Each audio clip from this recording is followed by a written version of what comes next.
നാട്ടുകാർ നോക്കി നിൽക്കെ യുവാവിനെ മർദ്ദിച്ചത് 2 യുവതികൾ. യാത്രാ തർക്കത്തെ തുടർന്നുണ്ടായ വാക്കേറ്റമാണ് മർദ്ദന കാരണം.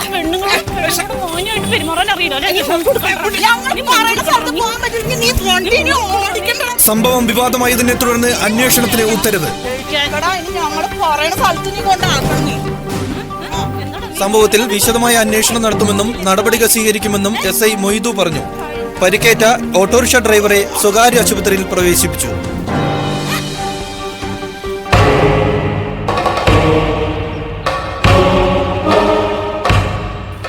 അതായത് ഇക്കിപ്പോ വലിയ ആൾക്കാർ സംസാരിക്കണ മാതിരി UK എന്ത് നടന്ന് ചൈനയിൽ എന്ത് നടന്നൊന്നും പറയാറിഞ്ഞൂടാ. നമ്മുടെ കുടുംബത്തൊക്കെ നടക്കണ കാര്യങ്ങൾ തന്നെയാണ് എനിക്ക് പറയാനുള്ളത്. അപ്പോൾ ഇപ്പം ഈ അടുത്ത കാലത്ത് നമുക്ക് ആണുങ്ങൾക്ക് ഉണ്ടായിട്ടുള്ള ചില അടിപിടി കേസുകെട്ടുകൾ ഇതിപ്പോൾ എല്ലാവരും കണ്ടാണ്. നമ്മുടെ സത്യശീലനുണ്ടായ ഒരു അനുഭവം, 1-2 പെണ്ണുങ്ങൾ ഒരുമ്പിട്ട് ഇറങ്ങിയിട്ട് അവനെ തല്ലി തമ്പോറാക്കി റോട്ടിലിട്ടല്ലോ. ഇതിപ്പോൾ കേരളത്തിലൊട്ടാകെ എല്ലാവർക്കും അറിയണ ഒരു കേസ് കെട്ടാണ്. അപ്പം ഇതേമാതിരി ഇനിയൊരു പുരുഷൻ്റെ നേരെ ഒരു സ്ത്രീ കയ്യോങ്ങരുത്. അങ്ങനെ ഓങ്ങിയ ഓരോ മാതിരി തന്നെ നമുക്കും വേണം സംഘടന. അങ്ങനെ ഒരു സംഘടനയെ രൂപീകരിക്കാനാണ് ഇപ്പോൾ നമ്മളിവിടെ കൂടിയിട്ടുള്ളത്. ഇപ്പോൾ നമ്മളൊക്കെ കുടുംബത്ത്, പിന്നെ കുടുംബത്തെ സ്ഥിതി ഞാൻ പറയാണ്ട് നിങ്ങൾക്ക് ഏകദേശം അറിയണ കാര്യമാണ്. ഇപ്പോൾ ഈ കഴിഞ്ഞ ആഴ്ച തന്നെ ആശുപത്രിയിൽ ഞാൻ കിടന്നത് എന്താണെന്നുള്ളതൊക്കെ നിങ്ങൾക്ക് അറിയാം. പിന്നെ ഇപ്പോൾ ഈ പല ആണുങ്ങൾക്കും തല്ലുകൊള്ളുന്നതിൻ്റെ ഒരു പ്രധാന കാരണം എന്ന് പറഞ്ഞാൽ ഈ തൊഴിലിന് പോണില്ല എന്നാ പരാതി. എന്താ തൊഴിലിന് പോവാത്ത? തൊഴിലില്ല. അപ്പൊ തൊഴിൽ ചെയ്യാനായിട്ടുള്ളൊരു വഴിയും കൂടി നമ്മൾ കണ്ടെത്തണം. ഈ പെണ്ണുങ്ങളുടെ ഒരു ഇതുണ്ടല്ലോ സംഘടന, എന്താ അതിന്റെ പേര്? കുടുംബശ്രീ. കുടുംബശ്രീ അല്ല, കുടുംബശ്രീ, വീടിന്റെ വിളക്ക്. അത് ശരി. അപ്പൊ അല്ലാണ്ട് കുടുംബശ്രീ എന്നല്ല, കുടുംബശ്രീ. ഓ, കുടുംബത്തിന്റെ വിളക്ക് അല്ലേ? അങ്ങനെയാണെങ്കിൽ ഒരു കാര്യം ചെയ്താലോ, പുരുഷന്മാരുടെ സംഘടന കുടുംബറാന്തലി. അത് വിളക്കിനേക്കാൾ കുറച്ചും കൂടി വലിപ്പമുണ്ടല്ലോ. വെറുതെ ആവശ്യമില്ലാത്ത കാര്യങ്ങൾ പറയല്ലേ കോയിക്ക. നമ്മളിവിടെ കൂടിയേക്കണതിന്റെ കാര്യങ്ങൾ എന്താന്ന് വെച്ചാൽ പറയും. അല്ല, അങ്ങനെ ചെന്നാ പിന്നെ അപ്പൊ ഞാൻ പറഞ്ഞത് ശരിയാവില്ല. ഈ തന്നെ പറയാനല്ലേ, അത് പറഞ്ഞു കൊടുക്കും. ഇപ്പൊ സ്ത്രീകൾക്ക് എന്തെങ്കിലും പ്രശ്നം വന്നാൽ സ്ത്രീ കമ്മീഷൻ ഉണ്ട്. സ്ത്രീകൾക്ക് കമ്മീഷൻ ഉണ്ടോ? കല്യാണേനോ? കല്യാണേന് കമ്മീഷൻ അല്ലേക്ക, അതിന്റെ സംഘടനയുടെ പേരാണ്. ഇപ്പൊ സ്ത്രീകൾക്ക് ഒരു വിഷയം വന്നാൽ ആ കമ്മീഷനിൽ കൊണ്ടുപോയി പരാതി കൊടുക്കാം. അതുപോലെ നമ്മൾ ഇന്ന് രൂപീകരിക്കുന്ന സംഘടനയുടെ പേരാണ് പുരുഷ കമ്മീഷൻ. ആർക്കെങ്കിലും അഭിപ്രായ വ്യത്യാസം ഉണ്ടെങ്കിൽ പറയാം.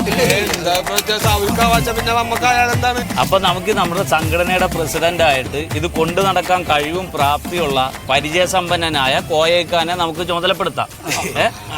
ഞാൻ തന്നെ അവിടെ നിൽക്ക് നിർബന്ധമൊന്നുമില്ല കേട്ടോ. ആ ബുദ്ധിമുട്ടാണ് നമുക്ക് രാഘവേട്ടനെ ഏൽപ്പിക്കാം.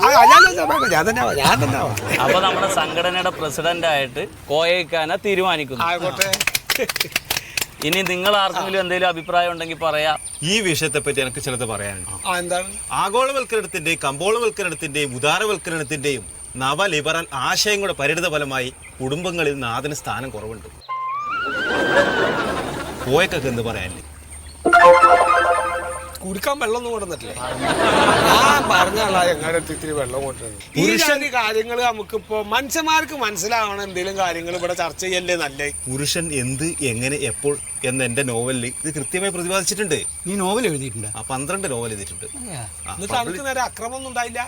അതൊന്നും ഉണ്ടായിട്ട് പബ്ലിഷ് ചെയ്തില്ല. അല്ല, ഇറക്കണ്ടായി. ഒന്ന് നമ്മുടെ സംഘടനക്ക് ഒന്ന് ചൂട് പിടിച്ചൊന്ന് സെറ്റപ്പായി വരട്ടെ, ഇറക്കിയാൽ മതിട്ടോ. അപ്പൊ എനിക്ക് മനസ്സിലായത്തോളം ഞാൻ എൻ്റെ കുടുംബത്തിൽ നടന്ന കാര്യങ്ങളൊക്കെ ഞാൻ നമ്മുടെ വേണ്ടപ്പെട്ടവരോടും കാരണവന്മാരോടൊക്കെ അറിയിച്ചപ്പോൾ എന്താ പറയുന്നുണ്ടോ, ഒരു ചൂരിലെടുത്തിട്ട് മുട്ടിന് താഴെ അങ്ങോട്ട് അടിക്കാന്ന്. ഇത് കേട്ടിട്ട് ഞാൻ ഒരു ചൂരിലെടുത്ത് അങ്ങോട്ട് ചെന്ന് ഓലക്കായിട്ട് അങ്ങോട്ട് വന്നിട്ട് എന്ത് ചെയ്യുന്നാണോ പറഞ്ഞത്? എനിക്ക് 3 ഭാര്യമാരുണ്ട്. ഇങ്ങക്കുണ്ടോ 3 ഭാര്യമാര്? 3 കെട്ടിയില്ലേ? അതല്ലേ. പക്ഷെ വേറൊരു കാര്യമുണ്ട്. ഒരെണ്ണത്തിന്റെ അടുത്ത് പോകുമ്പോ പറയും നിങ്ങൾ അങ്ങോട്ട് പോകുന്നു, അവിടെ ചെല്ലുമ്പോ പറയും ഇങ്ങോട്ട് പോകുന്നു. അങ്ങനെ 2 പേരും. ശരി. അപ്പൊ നിങ്ങളിപ്പോ അങ്ങോട്ടും കൂടി കട്ടിലടിക്കാണ്. പക്ഷെ അതൊന്നും ഇതിൽ പെടുത്തണ്ട. അതൊന്നും പെടുത്തണ്ട. ഇത് മെട്രോ ട്രെയിനാണ് അങ്ങോട്ട് പോയിക്കൊണ്ടിരിക്കുക. അത് നമ്മൾ നോക്കിയിട്ട്. അപ്പൊ നമ്മുടെ സംഘടന രൂപീകരണം കഴിഞ്ഞ സ്ഥിതിക്ക് ഇതിന്റെ ആദ്യ പടി എന്നുള്ള നിലക്ക് നമ്മുടെ സത്യശീലനൊന്ന് പോയി കണ്ടാലോ? പോയേക്കാ. സത്യശീലൻ എന്ന് പറയാൻ പാടില്ല, പിന്നെ എരേന്നേ പറയാൻ പാടുള്ളൂ. വരല്ല, ഇര. സത്യശീലൻ എന്നൊക്കെ പറഞ്ഞാല് പോലീസ് നമ്മുടെ പേരിൽ കേസെടുക്കും. അങ്ങനെ വെച്ചാൽ നമ്മുടെ മുദ്രാവാക്യം എന്താവണ വെച്ചണ്ട, ഇരയോടൊപ്പം അല്ലെങ്കിൽ ലോനോടൊപ്പം. എന്താണെന്ന് പറഞ്ഞു നോക്കി. ഇരയോടൊപ്പം അല്ലെങ്കിൽ ഓരോടൊപ്പം. Super title. എന്റെ അടുത്ത നോവലിന് ഇത് പറ്റും. ടൈറ്റിലായിട്ട്. അല്ല നമ്മളിപ്പോ ഇത് ഓനോട് പോയി പറയുമ്പോ അതൊന്ന് പരസ്യമാക്കണ്ടേ? അത് നമ്മള് ഈ ചാനലുകാര് അങ്ങനെയൊക്കെ വിളിച്ചാ വരും. നമ്മള് ഓനോട് പോയി സംസാരിക്കണതൊന്ന് പകർത്താന്. എന്തിനു വരുന്നത്? ഞാനൊന്നും വരില്ല. ഇല്ല. അല്ല വല്യാച്ചെങ്കിൽ വേറെ പണിയുണ്ട്. വേറെ എന്തെങ്കിലും സംഗതി ഇവിടെ നടക്കുന്നുണ്ട് പറഞ്ഞിട്ട് ഓരങ്ങോട്ട് വിളിക്കുക. വിളിച്ചിങ്ങോട്ട് വന്നു കഴിയുമ്പോ പിന്നെ ഒന്നും നടക്കണില്ല, ഒന്നും ഇല്ലാതെ. അപ്പൊ അപ്പുറത്ത് ഇങ്ങനെ ഒരു സംഗതി ഉണ്ട് എന്ന് പറഞ്ഞ് ചൂണ്ടി കാണിച്ചു കൊടുത്താൽ വേണമെങ്കിൽ ഒന്ന് ആലോചിച്ച് നോക്കാം. സത്യശീലനെ കാണാൻ വേണ്ടി കോയക്കേനും പാരിയാതിനെ ചുമതലപ്പെടുത്താം. ആയിക്കോട്ടെ, അത് കുഴപ്പമില്ല, അത് കുഴപ്പമില്ല.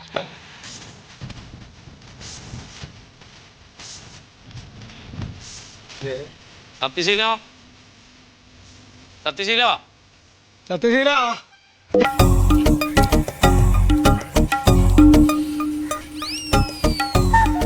എന്താപ്പ എന്റെ സ്ഥിതി? സ്ഥിതി എന്താ കണ്ടില്ല അതന്നെ. എന്താപ്പ ഉണ്ടായത്? നമ്മുടെ 10ാം നമ്പർ ഹൗസിംഗ് കോളനി ഇല്ലേ, ഞാൻ അവിടേക്ക് ഒരു ഓട്ടം പോയതാണ്. അപ്പോൾ അവരവിടെ ആളുകൾ അവിടെ വിട്ട് കഴിഞ്ഞിട്ട് ഞാൻ വണ്ടി ഇങ്ങോട്ട് തിരിക്കാൻ വേണ്ടി തുടങ്ങിയ സമയത്ത് ഒരു 2 പെണ്ണുങ്ങൾ വന്നിട്ട് വണ്ടി കയറി. അപ്പോൾ ഞാൻ അവരോട് ചോദിച്ചു, സാധാരണ ചോദിക്കണ പോലെ എവിടേക്കാണ് പോകേണ്ടത് ചോദിച്ചു. അപ്പോൾ അവർ വണ്ടി വിട്ടോ എന്ന് പറഞ്ഞു. വണ്ടി വിട്ടു. പിന്നെ ആ ജംഗ്ഷനിൽ എത്തിക്കഴിഞ്ഞിട്ടുള്ള നമ്മുടെ ആ തിരിവുണ്ടല്ലോ, അപ്പോൾ ഞാൻ അവരോട് ചോദിച്ചു ഇനി എവിടേക്കാണ് പോകേണ്ടതെന്ന് ചോദിച്ചു. അപ്പോൾ ഒരാൾ പറഞ്ഞു ഈ വഴിക്ക് പോകാന്ന് പറഞ്ഞു. വേറൊരാൾ പറഞ്ഞു അല്ല വേണ്ട ഈ വഴിക്കാവട്ടെ എന്ന്. അവർ തന്നെ എന്നിട്ട് അവർ 2 പേര് അതും ഇതും പറഞ്ഞിട്ട് അതിന്റെ മുകളിൽ അവരെന്നെ വഴക്കായി. അപ്പൊ ഞാൻ വണ്ടിയുടെ നിർത്തിയിട്ടു. ഞാൻ ചോദിച്ചു ആദ്യം നിങ്ങൾക്ക് എവിടേക്കാ പോകേണ്ടതെന്ന് പറ പെങ്ങളെ. ചോദിക്കണല്ലോ, ചോദിക്കണ്ടേ? അപ്പൊ ഈ പെങ്ങളേന്ന് വിളിച്ചത് അവർക്ക് ഇഷ്ടമായില്ലായിരുന്നു. സത്യത്തിൽ ഈ ഒരു കാര്യം ചെയ്യാൻ ആ നിമിഷം തന്നെ ഒരു ട്രിക്ക് അങ്ങോട്ട് ഉപയോഗിച്ചാൽ മതിയായിരുന്നു. ഈ പെങ്ങളേന്ന് വിളിച്ചത് പെങ്ങളേന്നല്ല, ഞാൻ തങ്ങളേന്നാ വിളിച്ചതെന്ന് അങ്ങടെ ആക്കി സംഗതി അവിടെ തീർന്നായിരുന്നു. അവർക്ക് വെള്ളമായിരുന്നാണ് പറഞ്ഞു കേട്ടത്. ശരിയാണോ? കള്ളു കുടിച്ചിരുന്ന അവര് വെള്ളം അടിച്ചിട്ടുണ്ട് തന്നെ തോന്നുന്നത്. അവരുടെ സംസാരത്തിലൊക്കെ ഒരു ഇതുണ്ട്. അല്ല സത്യശീല, അവര് നിന്റെ അണ്ടർവെയറൊക്കെ കീറി പറിച്ചെടുത്തെന്ന് പറഞ്ഞ് തിരിച്ചു തന്നായിരുന്നാ? തന്നില്ലേ? അതല്ലാതെ ഇട്ടുണ്ടായില്ല. അവരെന്റെ മുണ്ട് പിടിച്ചു വലിച്ചു. മുണ്ട് അവര് ഇങ്ങനെ വലിച്ചപ്പോ ഞാനത് അപ്പൊ തന്നെ പിടിച്ചിട്ട് ഇങ്ങനെ ആക്കുകയും ചെയ്തു. ഉണ്ടോര് അതൊക്കെ ആൾക്കാർ വെറുതെ പറയും. ഇത് നമുക്ക് വിടാൻ പറ്റില്ല. വിട്ടപ്പം മുണ്ട ഇനി നാണം കെട്ടില്ലേ? മുണ്ടിന്റെ എല്ലാ ഈ പ്രശ്നം അങ്ങനെ നിസ്സാരമായിട്ട് വിടരുതെന്ന്. ഇതങ്ങനെ വിടാൻ പറ്റൂല. ഇതങ്ങനെ വിടാ. ഇത് ഞാൻ ഇപ്പൊ ഒന്നും ഇന്നലെയും പറഞ്ഞു തുടങ്ങിയതല്ല. ഞങ്ങളോട് എന്ന് പറഞ്ഞാ ഞാന് നമുക്ക് ഇനിയൊരു യൂണിയൻ വേണം. നമ്മളത് രൂപീകരിച്ചും കഴിഞ്ഞു. എന്റെ പ്യാരി കോയാക്ക സംഘടന ഉണ്ടാക്കിയത് എന്തുകൊണ്ടാണ്? മൂപ്പര് 3 കല്യാണം കഴിച്ചിട്ടുണ്ട്. 3 പെണ്ണുങ്ങളുടെ ശല്യം സഹിക്കാൻ വയ്യാണ്ടാണ് മൂപ്പര് സംഘടന ഉണ്ടാക്കാന്ന് പറഞ്ഞിട്ട് ഇറങ്ങിയത്. എനിക്ക് ആ പ്രശ്നമില്ലല്ലോ. എന്റെ കുടുംബത്തിന് നല്ല സമാധാനമുണ്ട്. നല്ല തല്ല് കിട്ടാനായിട്ട് കുടുംബത്തന്നെ ആള് വേണമെന്നില്ല. അതിപ്പോ എനിക്ക് അനുഭവമായല്ലോ. പുറത്ത് 4 ജാതി ഉണ്ടായാ പോരെ. പിന്നെ ഇപ്പൊ ഞാൻ പെണ്ണ് കെട്ടിയത് എന്തുകൊണ്ടാണ്? ആദ്യം കെട്ടി വെളിവില്ല, 2ാമത് കെട്ടി വിവരവും ഇല്ല, 3ാമത് കെട്ടിയതിന് ഭ്രാന്തും. അവസാനം പറ്റൊക്കെ ഒത്തുകൂടിയിട്ട് ഒരു സംഘടന ഉണ്ടാക്കി എന്റെ അന്യത്ത് കയറാൻ വന്നപ്പോഴാണ് ഒരു നീക്കക്കള്ളിക്ക് വേണ്ടി അയൽപക്കത്തുള്ള ബന്റെ അടുത്ത് വന്നത്. ഓന്റെ സ്ഥിതി എന്താ? അതിനേറ്റ് മേലപ്പ ഈ തർത്തിട്ടിരിക്കണോന്ന് ചോക്കണ്ട, പുറത്ത് നിറച്ച് തല്ലിന്റെ പാടാ.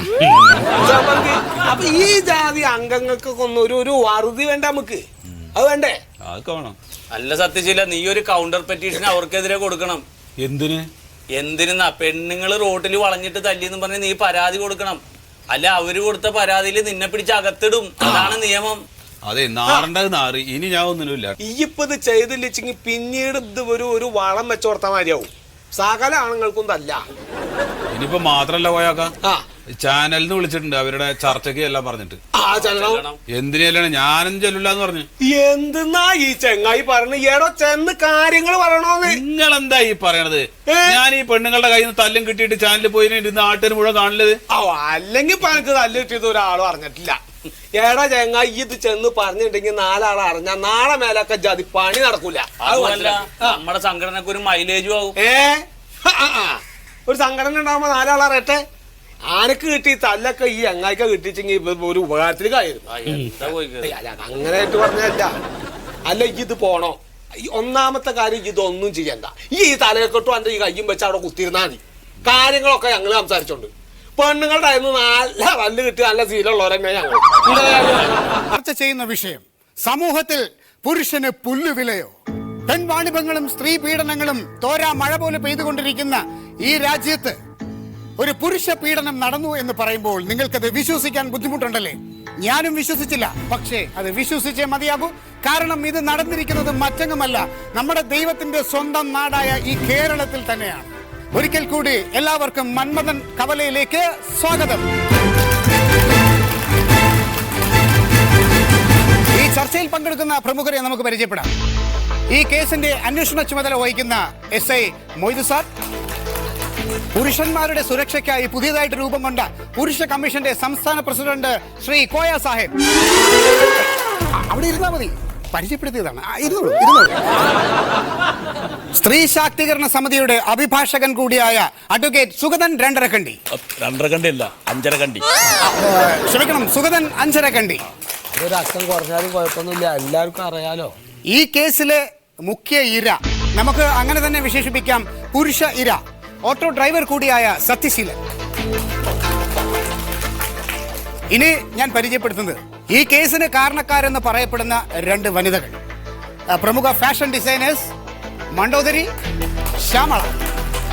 സത്യശീലൻ എന്ന് പറയുന്ന ഈ പാവം ഓട്ടോ ഡ്രൈവറുടെ ഓട്ടോറിക്ഷ ഈ 2 വനിതകൾ ചേർന്ന് ഓട്ടം വിളിച്ചു കൊണ്ടുപോയി പകുതി വഴിയിൽ വെച്ച് മർദ്ദിച്ചു എന്നുള്ളതാണ് നമ്മുടെ ഈ കേസ്. ഈ കേസിന്റെ അന്വേഷണ ചുമതലയുള്ള SI മൊയ്തു സാറിനോട് തന്നെ നമുക്ക് ചോദിക്കാം. സാർ, ഈ വിഷയം സാർ എങ്ങനെ നോക്കിക്കാണും? സ്ത്രീകളെ പീഡിപ്പിച്ച ഒരുപാട് കേസുകൾ നമ്മുടെ സ്റ്റേഷൻ പരിധിയിൽ ഒരുപാടുണ്ട്. പക്ഷെ ഇങ്ങനെ ഒരു പുരുഷനെ പീഡിപ്പിച്ച ഒരു കേസ് ആദ്യമായിട്ടാണ് നമ്മുടെ സ്റ്റേഷനിൽ എത്തുന്നത്. അപ്പം അതിൻ്റെ ബാക്കിയുള്ള അന്വേഷണങ്ങൾ നടന്നുകൊണ്ടിരിക്കുകയാണ്. അന്വേഷണത്തിന്റെ അവസാനം അയാൾ തെറ്റുകാരനാണോ അല്ലെങ്കിൽ ഇവരാണോ തെറ്റുകാരെന്നുള്ളത് നമ്മൾ തെളിയിക്കും. ശ്രീ കോയ സാഹിബ്, ഈ വളരെ മാന്യനും വളരെ സൗമ്യനും സത്യസന്ധനുമായ ഒരാളാണ് ഈ സത്യശീലൻ എന്ന് പറയുന്ന ഓട്ടോ ഡ്രൈവർ ആണല്ലോ. അയാൾക്കെതിരെ ഇങ്ങനെ ഒരു ദുരനുഭവം ഉണ്ടായപ്പോൾ അത് താങ്കൾ എങ്ങനെ നോക്കിക്കാണുന്നു? കാര്യങ്ങൾ പിന്നെ പ്രസിഡന്റ് അല്ലേ, പ്രസിഡന്റ് പറയും. എന്താ പറഞ്ഞു? ഈ സത്യശീലൻ എന്ന് പറയുന്ന മാന്യനായ ഈ വ്യക്തിക്ക് ഇപ്പൊ ഉണ്ടായിരിക്കുന്ന ഈ ഒരു അവസ്ഥയെ കുറിച്ച്, അതിനെക്കുറിച്ച് എന്താണ് താങ്കൾക്ക് പറയാനുള്ളത്? അത് കയ്യിലിരിപ്പന്നെ, കയ്യിലിരിപ്പന്നല്ല, ഇയാളുടെ കയ്യിലിരിപ്പ്. ഇയാളുടെ അല്ല, ഇയാളെ തല്ലി തമ്പോറാക്കില്ല. ഈ ഒന്നിന് മാത്രം വന്ന പെണ്ണുങ്ങൾ ഇങ്ങനെ തല്ലി തമ്പോറാക്കില്ല. ഓരോ കയ്യിലിരിപ്പ് അന്നല്ല. അല്ലെങ്കിൽ ജാതി പണി കാണിക്കോ സാറങ്ങളൊന്ന് ആലോചിച്ച് നോക്ക്. പുറത്തുള്ള ആണുങ്ങളെ തല്ലാളൊരു ചങ്കൂറ്റം പെണ്ണുങ്ങൾക്ക് ഉണ്ട് എന്ന് പറഞ്ഞാൽ എന്താണ് ഈ നാടിന്റെ സ്ഥിതി? എന്റെ വീട്ടിലൊക്കെ 4 ആണുങ്ങൾ ഉമ്മർത്തുണ്ടെങ്കിൽ അടക്കളയെന്ന് പുറത്തേക്ക് പെണ്ണുങ്ങൾ വരില്ല. ആ ജാതി കുടുംബത്തിൽ ജീവിക്കുന്ന ആളാണ് ഞാൻ. എന്താ ചോക്കണത്? ശ്രീ കോയ സാർ, ഇങ്ങനെ ഒരു സംഘടന പുരുഷന്മാരെ സംരക്ഷിക്കാൻ വേണ്ടി രൂപീകരിക്കാൻ താങ്കൾക്കുണ്ടായ ആ ഒരു സമ്മർദ്ദം അല്ലെങ്കിൽ ആ ഒരു സാഹചര്യം എന്താണ്? അത് ഇതേമാതിരി അനുഭവങ്ങൾ തന്നെ, നമ്മുടെ സ്വന്തം അനുഭവങ്ങൾ തന്നെ. ഇപ്പൊ നമ്മുടെ കുടുംബത്തെ സ്ഥിതി നമുക്കറിയാലോ. അങ്ങനെ ആണുങ്ങൾക്ക് ഉപദ്രവം ഉണ്ടാവണ പല കുടുംബങ്ങളും ഉണ്ട്. അതിപ്പോ ഈ സഭയിലിരിക്കുന്ന ആൾക്കാർക്ക് തന്നെ പലർക്കും അങ്ങനെ അനുഭവം ഉണ്ട്. ഞാൻ പേരൊന്നും എടുത്ത് പറയാനില്ല. പ്യാരി അഭിഭാഷകൻ ശ്രീ സുഗതൻ അഞ്ചരക്കണ്ടി, താങ്കൾ എങ്ങനെ ഈ വിഷയം വിലയിരുത്തി കാണുന്നു? അസൂയാണിത്. സത്യം പറഞ്ഞു കഴിഞ്ഞാൽ അസൂയ എന്നാണ് ഇതിനെ പറയാനുള്ളത്. ഇയാൾക്കാണോ? അല്ല, പൊതുവെ ആണുങ്ങൾക്ക് മൊത്തത്തിൽ ഇപ്പം അസൂയാണ്. 1947 സ്വാതന്ത്ര്യം കിട്ടിയ കാലം മുതൽ സ്ത്രീകൾക്ക് എന്താണ് നമ്മുടെ നാട്ടിലെ അവസ്ഥ? ഇന്ന് നമ്മൾ 50-50 ആണ്. 50% സ്ത്രീകൾക്കും പുരുഷന്മാർക്കും തുല്യ അവസ്ഥ വന്ന സ്ഥിതിക്ക് പ്രതികരിക്കാനുള്ള ശേഷി സ്ത്രീകൾക്ക് കൂടി. ഇപ്പൊ നമ്മുടെ സുഗതൻ സാറ് പറയുന്നു ഇത് പുരുഷന്മാർക്ക് അസൂയയാണ്, ഇത് 50% അത് അവർക്ക് അവരുടെ അവകാശങ്ങൾക്ക് വേണ്ടിയാണ് ഇതൊക്കെ ചെയ്യുന്നത്. ആ ജാതി അഭിപ്രായമൊന്നുമില്ല. ഇപ്പൊ മൂപ്പര് പറഞ്ഞ് 50-50 ഒക്കെ നമ്മൾ ബിസ്ക്കറ്റ് കമ്പനിക്കാൻ പറ്റുള്ളൂ. അല്ലാണ്ട് ഇപ്പൊ ഞാൻ പറഞ്ഞത് ഇതിപ്പോ ഞാൻ പറയട്ടെ, ഇപ്പൊ ഒരു ബസ്സിൽ കയറിയ മുൻഗണന ആർക്കാണ്? സ്ത്രീകൾക്കാണ്. ഓരോ സീറ്റിൽ ഒരു ആണുങ്ങൾ കയറി ഇറങ്ങാൻ അങ്ങോട്ട്, ഒരു ആണിന്റെ സീറ്റിൽ പെണ്ണ് ഇരുന്ന് കഴിഞ്ഞാൽ പിടിച്ച് മാറ്റുന്നില്ലല്ലോ. ഒരു ടിക്കറ്റിന് സ്പെഷ്യൽ ക്യൂ ഉണ്ട്. എവിടെ ചെന്നാലും സ്ത്രീകൾക്കുണ്ട് ഒരു പരിഗണന. എന്തായാലും നമുക്ക് അടുത്തത് ഈ കേസിന് ആസ്പദമായ ഇരയിലേക്ക് വരികയാണ്. സത്യശീലൻ, എന്താണ് താങ്കൾക്കുണ്ടായ ആ ദുരനുഭവം? ഇപ്പൊ തന്നെ ഇതിൽ തന്നെ ഒരു സത്യം മനസ്സിലായല്ലോ. സത്യശീലൻ പറയട്ടെ. അല്ല, ഞാൻ ഒരു കാര്യം പറയട്ടെ. ഇപ്പൊ തന്നെ പറഞ്ഞു ഇര എന്ന്. ഒരു സ്ത്രീയാണ് ഇര എങ്കിൽ അതിന്റെ പേര് പറഞ്ഞു കഴിഞ്ഞാൽ പ്രശ്നമാണ്. പുരുഷനായതുകൊണ്ട് ഇര എന്നും പറയാം, എന്നിട്ട് സത്യശീലൻ എന്നും പറയാം. കാരണം അവർക്കൊന്നും സംഭവിക്കില്ല, സ്ത്രീകൾക്ക് സംഭവിക്കും. അതുകൊണ്ടാണല്ലോ നിങ്ങൾ തന്നെ ഇപ്പൊ ഇങ്ങനെ സംസാരിക്കണം. ഇവിടെ ഇപ്പൊ ഇരയുടെ കാര്യം പറഞ്ഞിട്ടുള്ള തർക്കമാണോ അതോ ഈ ചെങ്ങായുടെ കാര്യത്തിന് ഒരു തീരുമാനം? അദ്ദേഹത്തിന്റെ അഭിപ്രായം കേൾക്കാം. എന്താണ് താങ്കൾക്കുണ്ടായ ഒരു അനുഭവം? ഞാൻ ഇന്ന് വരെ ആരോടെങ്കിലും വേറൊരു രീതിയിൽ ഭയങ്കര മോശമായിട്ടുള്ള രീതിയിലൊന്നും ഞാൻ ഇന്നുവരെ പെരുമാറിയിട്ടില്ല. എത്ര വർഷമായിട്ട് ഓട്ടോ ഓടിക്കുന്നു? ഞാൻ കുറച്ച് വർഷമായിട്ട് ഒരു 10, 15, 20 വർഷമായി. ഇപ്പൊ സ്വന്തം ഓട്ടോറിക്ഷയാണ്? സ്വന്തം ഓട്ടോറിക്ഷയാണ്. ഞാൻ ഒരു സ്ഥലത്തേക്ക് ഓട്ടോ ഓടിയിട്ട് വണ്ടി തിരിച്ചു വരികയാണ്. ആ സമയത്താണ് ഇവർ 2 പേരും എന്റെ വണ്ടിയിൽ കയറിയത്. സാറേ, കയറിയുമ്പോൾ സ്വാഭാവികമായിട്ടും നമ്മൾ ചോദിക്കില്ല എവിടേക്കാ പോകേണ്ടത് ചോദിക്കും. അപ്പൊ അവര് പറഞ്ഞു താൻ വണ്ടി വിടറോ എന്ന് പറഞ്ഞു. പിന്നെ ഒരു ജംഗ്ഷനിൽ എത്തിക്കഴിഞ്ഞപ്പോൾ പിന്നെ ഇവർ 2 പേരും തമ്മിൽ തർക്കമായി. അപ്പോൾ ഒരാൾ പറഞ്ഞു സാറേ ഈ വഴിക്ക് പോകണമെന്ന്, മറ്റേ ആൾ പറഞ്ഞു മറ്റേ വഴിക്ക് പോകണമെന്ന്. അപ്പോൾ ഞാൻ വണ്ടിയൊക്കെ നിർത്തി. എന്നിട്ട് അവരോട് ഞാൻ ഇറങ്ങി ചോദിച്ചു എവിടേക്കാണ് പോകുന്നത് നിങ്ങൾ പറയുന്നല്ലേ ഞാൻ വണ്ടി എടുക്കണല്ലോ എന്ന് പറയും. അത് പറയാം ഇയാൾ താൻ ആരോടൊന്നും പറയണ്ട എന്നെ പിടിച്ച് തള്ളി സാറേ. പിടിച്ച് തള്ളിയപ്പോൾ ഞാൻ ഒന്ന് തടുത്തു, അത്ര ഉണ്ടായിട്ടുള്ളൂ. വേറെ ഒന്നും ചെയ്തില്ല. അത് കഴിഞ്ഞതിന് ശേഷം ഇവർ രണ്ടുപേരും കൂടെ എന്നെ പൊതിരെ തല്ലി. ഈ തല്ലുന്ന നാട്ടുകാർ മൊത്തം നോക്കിക്കൊണ്ട് നിൽക്കാണ് സാറേ. യാത്രക്കാരായ ഇവർക്ക് തന്നെ നിശ്ചയദാർഢ്യമില്ല ഇത് എങ്ങോട്ടാണ് പോകേണ്ടതെന്ന്. അപ്പോൾ ഇദ്ദേഹത്തിന് തല്ലിയില്ലെങ്കിൽ അവർ തമ്മിൽ വലിയൊരു തല്ല് നടന്നേനെ. മറ്റൊരു കാര്യം കൂടിയുണ്ട്. ഞങ്ങൾ ഇങ്ങനെ മനഃപൂർവ്വം ഇങ്ങനെ കരിവാരിത്തേക്കണം, നിങ്ങൾക്ക് വല്ല ഉദ്ദേശം ഉണ്ടെങ്കിൽ അത് പറഞ്ഞു തരൂ, ഞങ്ങൾ മിണ്ടാതിരിക്കാം. മാഡം ഇവിടെ ആർക്കും ആരെയും കരിവാരി തേക്കണ്ട, നമുക്ക് സത്യങ്ങൾ പുറത്തു കൊണ്ടുവരും, അത്ര മാത്രമേ ഉള്ളൂ ഞങ്ങളുടെ ലക്ഷ്യം. ഇദ്ദേഹം സംസാരിച്ചപ്പോൾ ഇവിടെ ഓരോരുത്തർ സംസാരിച്ചപ്പോൾ ഞങ്ങൾ മിണ്ടാതിരുന്നില്ലേ? അപ്പൊ ഇനി ഞങ്ങൾക്ക് പറയാനുള്ള കൂടി നിങ്ങൾ കേൾക്കണ്ടേ? തീർച്ചയായിട്ടും. എന്താണ് മാഡം പറയും? ഈ മനുഷ്യൻ കൈ മുഖത്തുനിന്ന് മാറ്റുന്നേ. എനിക്ക് ചൂണ്ടി സംസാരിക്കണം. ചൂണ്ടി സംസാരിക്കും, എന്റെ മുഖത്തും എല്ലാം ചൂണ്ടി സംസാരിക്കും. ഇദ്ദേഹം ഞങ്ങൾ ഓട്ടോയിൽ കയറിയ ആ നിമിഷം മുതൽ ഞങ്ങൾ അസഭ്യചുവയോടുകൂടി നോക്കാൻ തുടങ്ങിയതാണ്. അപ്പൊ ഞങ്ങൾ അതിന് പ്രതികരിക്കണ്ടേ? സാറേ സൗന്ദര്യമുള്ളവരായി പോയതാണ്. ഞാൻ വണ്ടി ഓടിച്ചോണ്ടിരിക്കുന്ന സമയത്ത് ഞാൻ ഇവരെ പറകിലേക്ക് നോക്കിക്കൊണ്ടിരിക്കുന്നു പറഞ്ഞ എന്ത് കാര്യമാണ് സാറേ? ഒരുപാട് തവണ നോക്കി ഞങ്ങൾ ഇറിറ്റേഷൻ ആയപ്പോ ഞങ്ങൾക്ക് തന്നെ വല്ലാത്തൊരു നാണം തോന്നിയപ്പോ ഞങ്ങൾ പ്രതികരിച്ചു പോയതാണ്. സത്യശീലൻ 13 സെക്കൻഡിൽ കൂടുതൽ ഒരു സ്ത്രീയെ നോക്കാൻ പാടില്ല എന്ന് തന്നെ ഒരു വ്യവസ്ഥയുണ്ട്. എന്റെ സാറേ നമ്മുടെ റോഡിന്റെ സ്ഥിതി അനുസരിച്ച് 2 സെക്കൻഡ് നോക്കാൻ പറ്റില്ല പിന്നിലേക്ക്. ആ ജാതി കുയ്യ നമ്മളെ. ഒന്നാമത്തെ ഇയാളുടെ ആറ്റിറ്റ്യൂഡേ ശരിയായിരുന്നില്ല. സംഭവിച്ചത് എന്താന്ന് വെച്ചാല് ഇപ്പൊ ഇയാള് ഒരു ഈ ഓട്ടോയാണെങ്കിലും ഇപ്പൊ ഇയാളൊരു ഡ്രൈവറാണ്, ശരി സമ്മതിച്ചു. പക്ഷേ അയാള് പറയാൻ കിട്ടൂലെന്നേ, നോണ പറയുമ്പോ പറയാൻ കിട്ടണ്ടേ? അപമര്യാദയായി പെരുമാറി എന്റെ സുഹൃത്തിനെയാണ് അയാൾ ആദ്യം തല്ലി. അങ്ങനെ അപമര്യാദയായിട്ട് പെരുമാറിയിട്ടുണ്ടെങ്കിൽ സത്യശീലൻ തീർച്ചയായിട്ടും നിങ്ങൾ അതിനുള്ള ശിക്ഷയ്ക്ക് അർഹനാണ്. സാർ, ഞാൻ വേറൊരു വിവരം അറിഞ്ഞത് ഈ യാത്രക്കാരികള് ഈ സ്ത്രീകൾ മദ്യപിച്ചിരുന്നു എന്ന് പറയുന്നു. സ്ത്രീകൾ ബീർ കുടിക്കുന്നു, വൈൻ കുടിക്കുന്നു, ഇവിടെ അല്ലോ പാശ്ചാത്യ രാജ്യങ്ങളിലൊക്കെ ഉണ്ടല്ലോ. അത് എന്താ അതിലൊരു തെറ്റ്? പുരുഷന്മാർക്ക് എന്തോ ആവാമെങ്കിൽ അത് സ്ത്രീകൾക്കാവുന്നതുകൊണ്ട് എന്താ തെറ്റ്? ഞാൻ കാര്യമായിട്ട് പറയാം.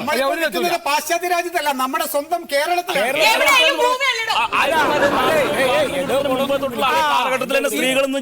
ഇവിടെ ഒരു കാര്യം ചോദിക്കാണ്ട്, ഈ 1947 കുറെ നേരമായാലോ ഈ ചങ്ങായി പറയാൻ തുടങ്ങിയിട്ട്. ഈ 47 കാലഘട്ടത്തിൽ ഇവിടെ എത്ര സ്ത്രീകൾ വെള്ളടിച്ചിട്ട് റോട്ടിൽ വന്നിട്ട് ആണുങ്ങളെ തല്ലിയിട്ടുണ്ട്? ഇങ്ങനെ കുടുംബത്തെ ഏതെങ്കിലും പെണ്ണുങ്ങൾ ബീഡി വലിച്ച് കള്ളു കുടിച്ച് അടി ഉണ്ടാക്കി സുഗതൻ സാർ, ഞാനൊന്ന് ചോദിച്ചോട്ടെ, ഇന്ത്യക്ക് എന്നാണ് സ്വാതന്ത്ര്യം കിട്ടിയത്? 1947 അല്ലെങ്കിൽ പിന്നെ എന്നാണ് താങ്കളുടെ ഇന്ത്യ മഹാരാജ്യത്തിന് സ്വാതന്ത്ര്യം കിട്ടിയെങ്കിലും സ്ത്രീ സമൂഹത്തിന് സ്വാതന്ത്ര്യം കിട്ടിയിരുന്നില്ല. ഇപ്പോഴും ഞങ്ങൾ സ്വാതന്ത്ര്യത്തിന് വേണ്ടി പൊരുതിക്കൊണ്ടിരിക്കുകയാണ്. അന്ന് ആ സ്വാതന്ത്ര്യം കിട്ടാത്തത് കൊണ്ടാണ് പുരുഷന്മാർ ഇത്രയും നാൾ സമാധാനമായിട്ട് ജീവിച്ചതെന്ന് വേണമെങ്കിൽ നമുക്ക് പറയാം. ഞങ്ങളൊക്കെ ഇവിടെ കാൽ പോലെ കിടക്കണം, ഞങ്ങൾക്ക് ആവില്ല.